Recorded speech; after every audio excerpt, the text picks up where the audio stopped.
Bonjour, j'espère que tu vas bien. Donc pour t'aider à faire ton devoir maison, voici quelques petites vidéos qui vont t'expliquer un petit peu le cours. On va parler d'un nouveau chapitre que l'on appelle la proportionnalité. C'est une notion que tu as déjà vue et que l'on rencontre beaucoup dans la vie de tous les jours. Prenons un exemple. Tu vas au supermarché, tu vas acheter un paquet de gâteaux. Tu vois le prix du paquet de gâteaux, 50 centimes. Si tu achètes un paquet de gâteaux, tu vas payer 50 centimes. Si tu achètes 2 paquets de gâteaux, tu vas payer 2 fois 50 centimes, donc 1 euro. Si tu achètes 3 paquets de gâteaux, tu vas payer 3 fois 50 centimes, donc 1,50 €. Si tu achètes 10 paquets de gâteaux, tu vas payer 10 fois 50 centimes, donc 5 euros. Mais si maintenant dans le magasin, il y a des lots, c'est-à-dire qu'il y a 3 paquets de gâteaux qui sont rassemblés pour 1,20 €, et bien là, il n'y a plus de proportionnalité. Parce qu'on a vu tout à l'heure que 3 paquets de gâteaux achetés à l'unité, tu vas les payer 3 fois 50 centimes, donc 1,50 €. Mais si tu achètes le lot, tu vas payer 1,20 € et pas 1,50 €. Donc le lot est plus avantageux, de 30 centimes, et dans ce cas-là, il n'y a plus proportionnalité. Donc la première chose que l'on va attendre de toi, ça va être que tu sois capable de reconnaître s'il y a proportionnalité ou pas dans une situation.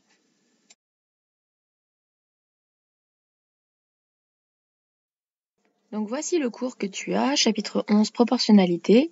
Donc un premier paragraphe où tu dois être capable de reconnaître une situation de proportionnalité. Et donc voici la première définition. On va dire que deux grandeurs sont proportionnelles si les valeurs de l'une s'obtiennent en multipliant les valeurs de l'autre par un même nombre que l'on va appeler coefficient de proportionnalité. Donc si je reviens à l'exemple de mes gâteaux, les deux grandeurs sont, première grandeur, le nombre de paquets de gâteaux achetés. Deuxième grandeur, le prix payé. On passe de l'une à l'autre en multipliant le nombre de paquets de gâteaux achetés par le prix d'un paquet de gâteaux, par 0,5, qui représente 50 centimes le prix d'un paquet.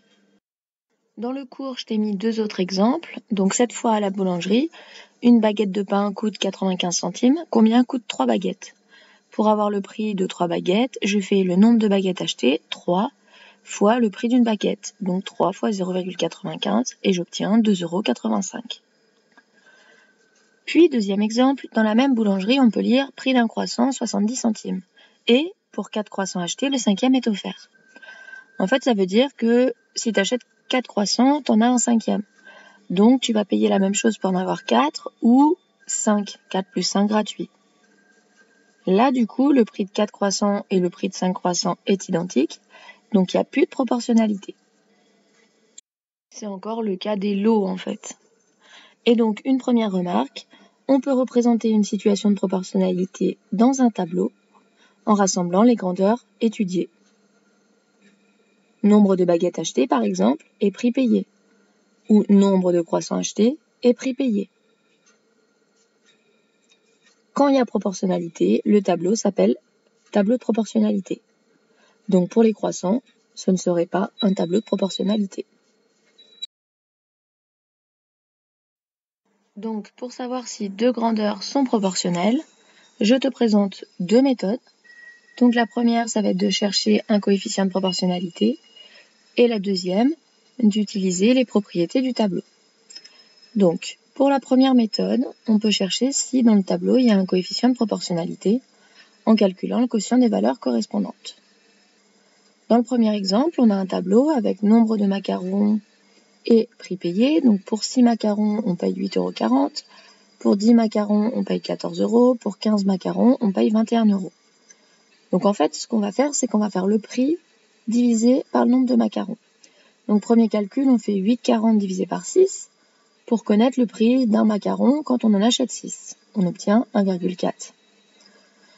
Ensuite, on refait pareil, 14 divisé par 10, on obtient 1,4. Donc quand j'en achète 10, chaque macaron coûte encore 1,40 €. Et quand j'en achète 15, je fais encore 21 divisé par 15, j'obtiens 1,4. Donc cette fois, je m'aperçois que les quotients sont égaux. On trouve à chaque fois 1,4. Donc en fait, 1,4, c'est le coefficient de proportionnalité. Ça signifie aussi que un macaron, le prix d'un macaron, coûte 1,40 €. Dans le deuxième exemple, cette fois, on a durée de location en heures et prix en euros. Donc pour 2 heures, on paye 17 €, pour 5 heures, on paye 38 €. Donc cette fois, on veut savoir si le prix payé pour une heure est le même si je loue le quelque chose en question 2 heures ou si je le loue 5 heures. Donc je fais 17 divisé par 2, j'obtiens 8,5. Je fais 38 divisé par 5, j'obtiens 7,6. Et là, je m'aperçois que les deux quotients obtenus sont différents. 8,5 n'est pas égal à 7,6. Du coup, ici, il n'y a pas proportionnalité. C'est-à-dire qu'en fait, le tarif est dégressif. Plus on va louer longtemps, moins on va payer cher l'heure de location. Ça, c'est la première méthode. Donc, deuxième méthode, on a un tableau et on essaye de regarder s'il respecte les propriétés de la proportionnalité. Donc, on cherche par exemple si on peut passer d'une colonne à une autre en multipliant les deux lignes par le même nombre. Donc là, j'ai un tableau avec une quantité que j'ai appelée A, 3, 12, 120, une quantité que j'ai appelée B, 2, 8, 80. Et je regarde, par exemple, pour passer de la première colonne 3 et 2 à la deuxième, je multiplie par 4. 3 fois 4, 12, 2 fois 4, 8. Puis pour passer de la deuxième colonne à la troisième colonne, je multiplie par 10. 12 fois 10, 120, 8 fois 10, 80. Donc, on a un tableau de proportionnalité.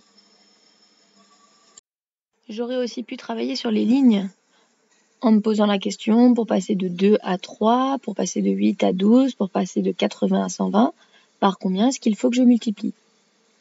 Et là encore, je multiplie par un nombre, toujours le même, 1,5. 2 fois 1,5, 3, 8 fois 1,5, 12, et 80 fois 1,5, 120. On a aussi le retour, le passage inverse. 3 divisé par 1,5, 2, divisé par 1,5, 8, et 120 divisé par 1,5, 80.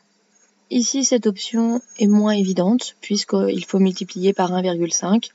C'est pas un nombre entier, donc ça saute pas aux yeux, mais ça fonctionne.